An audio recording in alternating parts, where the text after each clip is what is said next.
Assalamualaikum warahmatullahi wabarakatuh. Selamat datang kembali di Rio Hotspot Channel. PSIM Jogja jadi tim kedua yang lolos ke Liga 1 musim depan setelah Bayangkara FC. Di laga terakhir PSIM Jogja mengalahkan PSPS Riau dengan skor 2-1. Meskipun menurut kami ya, salah satu gol PSIM ini adalah tindakan diving, sebab dalam tayangan ulang terlihat jelas kaki Rafinha ini sengaja disangkutkan atau dikaitkan kepada pemain PSPS. Tapi ya inilah liga kita, apalagi Liga 2 tanpa VAR ya. Wong yang ada VAR aja masih banyak tetap yang kontroversi kayak gitu kok. Nah ini menarik nih, kalau PSIM Jogja naik ke Liga 1, otomatis salah satu tim di wilayah tengah Jawa akan tergusur. Sebab biasanya jatah wakil tengah Jawa ini cuma 3. Catat lu ya, kami bilang tengah Jawa, bukan Jawa Tengah, itu beda. Tengah Jawa itu artinya tim-tim yang berada di Pulau Jawa tapi bagian tengah, seperti Jawa Tengah dan Yogyakarta. Itu disebutnya tengah Jawa. Nah, di Liga 1 musim ini ada 3 tim yang berasal dari tengah Jawa, yakni PSIS Semarang, Persis Solo, dan PSS Sleman. Lalu, jika PSIM Jogja naik ke Liga 1 musim depan, siapa yang akan tergusur dari wakil tim tengah Jawa? Atau mungkin malah sebaliknya ya, musim depan akan ada penambahan kuota dari tim wakil dari tengah Jawa ya. Siapa tahu musim depan ada 4 tim wakil dari tengah Jawa. Ya kita lihat nanti. Nah, naiknya PSIM Jogja ke Liga 1 yang akan jadi sorotan adalah seorang Rafinha atau Rafael Rodriguez. Si mungil asal Brazil ini memang tampil luar biasa di PSIM musim ini. 18 gol dari 21 laga musim ini membuktikan jika Rafinha ini sangatlah tajam. Tapi apakah musim depan dia akan tetap bertahan di PSIM atau pindah klub? Sebab sejumlah klub sudah mengajukan tawaran pada Rafinha. Salah satunya adalah Persija Jakarta. Nah, yang akan jadi perhatian lain adalah apakah Rafinha ini performanya akan sama dengan di Liga 2 atau nasibnya akan sama seperti Alexandro di PSBS Biak, di mana di Liga 2 musim kemarin Alexandro ini jadi top scorer Liga 2, tapi naik ke Liga 1 dan bertahan di PSBS sejauh ini baru cetak 8 gol dari 23 laga. Nah, apakah si Rafinha ini akan sama nasibnya dengan Alexandro atau memang si Rafinha ini memiliki skill yang di atas dari Alexandro?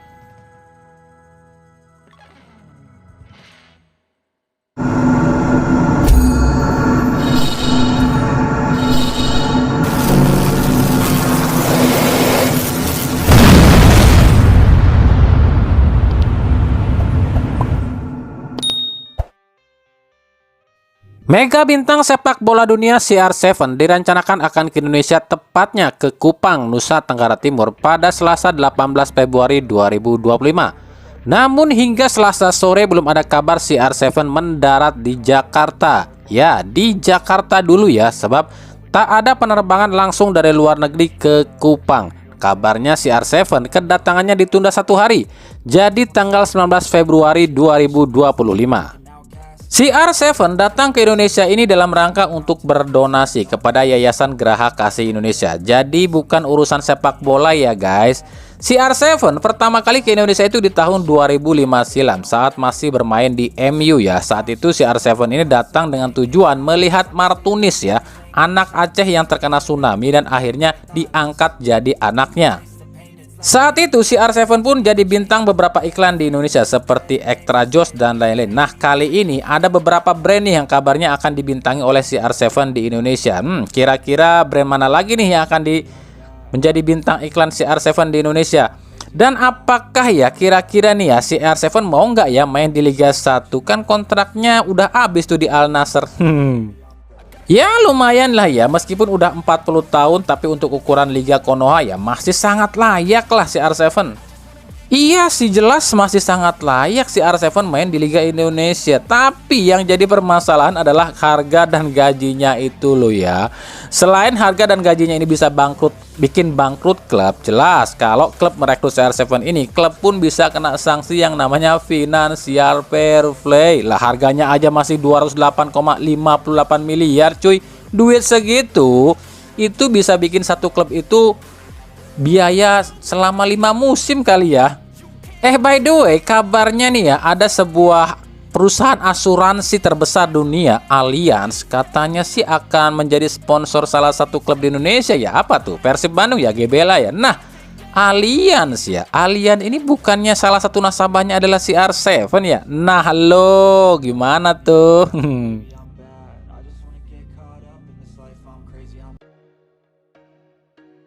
Dari Persis Solo, seperti yang kami bilang, Karim Rossi akan meninggalkan Persis Solo. Tapi memang agak telat sih ya. Kenapa baru sekarang dipinjamkannya? Nah, Karim Rossi ini dipinjamkan ke FC Schaffhausen ya, di Liga 2-nya Swiss hingga Mei 2025.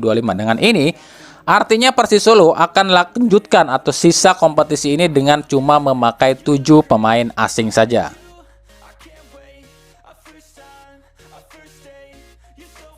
Oke, kemarin ini ada yang minta kami mengomentari atau ngebahas soal ucapan Hen-Hen Herdiana dari Persib yang bilang memang sengaja mendelay counter attack di laga lawan Persija di menit-menit akhir ya, lantaran Hen-Hen ini nggak mau kejadian Kanjuruhan Jilid 2 terjadi. Dan ini pun dipertegas nih dengan ucapan Kapten Persib Maklok yang bilang harusnya kami menang, tapi apa tuh?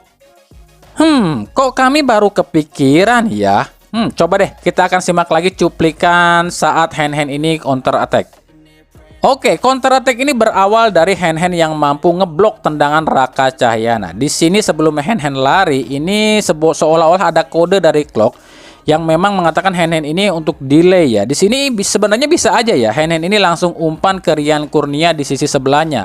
Tapi Hen-Hen malah mendelay dan menunggu DDS untuk maju. Menurut berbagai media yang bertebaran, katanya sih kata Hen-Hen ya, dia bisa aja nih bawa bola itu langsung ke gawang. Tapi apa jadinya nih kalau Persib menang di laga ini? Kemungkinan Kanjuruhan Jilid 2 ini bisa terjadi. Dan kalau itu terjadi, ini yang rugi semua pihak nih. Dan ini ternyata menjadi kenyataan juga ya. Imbang aja ya, kerusuhannya udah kayak gini. Gimana kalau Persija kalah? Ya bener kata Hen-Hen, Kanjuruhan Jilid 2 bisa terulang. Artinya apa? Persib mungkin saja bisa mengalahkan Persija di laga ini. Bahkan jika kalian perhatikan ya, dari awal pun agak aneh kenapa DDS ini dicadangkan. Dan gol kedua Persija itu kan berawal dari 3 pemain Persib yang main-main tuh di pojokan. Tapi memang mental, kedewasaan, dan jiwa besar yang dimiliki oleh para penggawa Persib ini membuat Persib ini ya kebobolan 2 gol bukanlah sebuah akhir ya. Sebab mereka masih punya DDS di bangku cadangan. Dan kalau Persib menang di laga ini, bukan gak mungkin ya kerusuhan massal akan terjadi. Imbasnya sepak bola dibekukan, seluruh insan sepak bola yang akan jadi korban. Wow, ini pemikiran yang luar biasa sih dari para pemain Persib dan juga official Persib. Jadi istilahnya para pemain Persib ini bukan cuma memikirkan diri mereka sendiri, tapi mereka pun memikirkan nasib Persija juga, memikirkan nasib penonton yang ada di stadion juga, dan memikirkan nasib sepak bola Indonesia. Pernahkah ada dalam otak kalian, wahai para orang-orang yang ribut kemarin, mikirin sampai ke sana? Yang enggak lah. Yang ada di pikiran orang-orang yang ribut kemarin cuma ribut, gengsi dan gengsi. Bener nggak? Makanya wajar usai laga ini ada 2 raut wajah ya dari tim Persija ini, apa ya, imbang rasa kalah, sementara di raut wajah para pemain Persib imbang rasa menang. Sebab bukan merasa menang karena mereka di lapangan, tapi merasa menang mereka mampu meredam sebuah aksi yang mungkin akan menjadi malapetaka. 3 gol bola atas semua. Dari bola atas. Salah siapa? Bukan salah pelatih. Meanwhile, Aktivitas 0. Sementara Erik Thohir panggil Gerald van den Burg dan nanti Dirtek untuk menerapkan filosofi yang sama. Filosofi kita itu bukan bertahan, tapi menguasai bola, menyerang lah. Terlalu bertahan, sama kayak sebelumnya coach yang bertahan. Gue nggak bilang nggak cocok dengan filosofi kita. Maka dari itu sudah layaknya diganti. Jangan bilang ya, besok gue akan bikin video The boy tentang timnas U20 dan gue sangat kecewa dan gue akan propose untuk diganti. Indra Safri diganti, akan gue bilang. Oke. Lanjut, ya inilah kenapa si pengamat yang satu ini dijuluki El Plin Plan ya. Memang kami pun ngerasa dia ini plin plan ya. Kemarin bilangnya saat lawan Iran bukan salah pelatih. Nah sekarang usai kalah lawan Uzbekistan bilangnya ini salah pelatih ya. Bagaimana nggak dibilang plin plan dong, dia sendiri yang menunjukkan sifat plin plannya. Ya gimana sepak bola kita mau maju dan berkembang kalau yang dibilang pandit nomor 1 di Indonesianya aja kayak gini plin plan. Makanya ya kalau mau dibilang seorang pengamat, kalau mau jadi seorang pandit, ya pandit aja, nggak usah ikut-ikutan yang namanya politik, yang netral-netral aja gitu loh. Bagus ya bilang bagus, jelek ya bilang jelek. Jangan ini mah bilang bagus cuma karena ada maksud, bilang jelek karena ada maksud. Itu loh yang jadi masalah pandit-pandit di Indonesia. Dan kami yakin nih para pandit-pandit Indonesia sekarang ini akan sering dihujat netizen, apalagi mereka mengomentari salah soal timnas. Dan mereka kami yakin nih para pandit ini akan nyalahin Sintayong. Nih gara-gara Sintayong nih kita ngebelain pelatih anu aja dihujat netizen. Ya semuanya gara-gara Sintayong. Membuat ekspektasi masyarakat kita ini jadi terlalu tinggi pada timnas. Maka ketika timnas kalah, pelatihnya langsung akan dicemooh. Coba ya dulu Sintayong ini nggak datang ke Indonesia dan ngebangunkan sepak bola timnas kita ini yang udah mati. Karena kan dulu orang Indonesia itu, orang kita nih ya, itu udah males loh nonton timnas. Sekarang semenjak dibangunkan sama Sintayong jadi semangat lagi nonton timnas. Ini kan kalau misalnya Sintayong nggak datang, pasti kalau ada timnas kalah, kita ya udah biasa aja, nggak bakalan rame. Timnas kalah, udah biasa, kan timnas kita kalahan gitu kan. Tapi gara-gara dibangunkan oleh Sintayong yang membuat timnas kita ini mentereng, enak dilihat, dan lawan siapapun dilibas. Akhirnya apa? Ketika timnas kita kalah, ya masyarakat pun nggak terima. Sebab seharusnya mereka ini udah keenakan disajikan oleh berbagai prestasi sama Sintayong. Dienakin lah, dibagusin permainan timnas sama Sintayong. Sekarang kalah, ya istilahnya ya jomplang lah. Jadi gini, kan awalnya timnas kita itu diremehkan sana sini ya. Bahkan di ASEAN, di AFF aja kita tuh diremehkan. Jadi penonton kita nih kalau ngelihat timnas kalah itu udah nggak heran, udah nggak aneh. Alah, udah biasa timnas kalah. Berapa kalahnya? 3-0. Baru 3-0, biasanya 10-0. Itu udah kebiasaan. Kebiasaan nonton timnas kita jelek. Tapi ketika Sintayong datang dan ngerubah semuanya, pondasinya semua, segala cara main, timnas kita mulai naik dan bangkit, enak dilihat, penonton jadi rame ke stadion, jadi antusias nonton timnas. Kalah berapa? 2-0. Bisalah menang balik nih, bisa comeback nih. Jadi ada kepercayaan diri, ada antusiasme dan ekspektasi masyarakat kita jadi terlalu tinggi pada timnas. Padahal sebenarnya timnas kita ya seperti ini wujud aslinya. Padahal kemarin itu baru timnas U20 loh ya, bukan timnas senior kita yang kalah. Tapi masyarakat kita ini seolah-olah benar-benar kesentil loh ya. Asalnya apa ya?